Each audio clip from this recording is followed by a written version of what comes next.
नाचिरहेको छ। उहाँलाई जोरदार तालीले स्वागत गरौँ।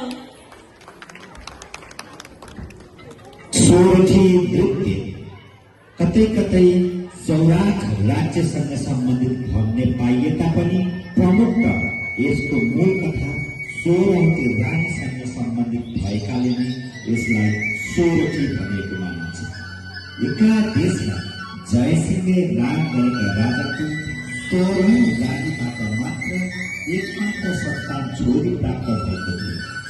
तर 15औं रानीलाई यसको ईर्ष्या भई उनीहरूले रानीले मुखी पाएको भन्ने अपवाद पाइलाई छोरीलाई नदीमा बगाइदिए।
नदीमा बग्दै गरेकी रूपवती बालिकालाई माझीले भेट्याएर अत्यन्त स्नेहपूर्वक पालन पोषण गरे। वर्षौंपछि एक दिन राजा शिकार खेल्दै जाँदा रूपवती कन्यालाई देखेर लोभी विवाहको प्रस्ताव गरे। अनेकौं कुरा गर्दा पनि राजाले नमानेपछि विवाह अगाडि बढाए।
कन्याले राजाले दिएको सबै लगाउँछु तर बाबाले दिएको सिन्दुर लगाउँदिन भनेर राजा आफ्नै बाबा भएको भुलाएपछि राजा छाकाबाट खसे।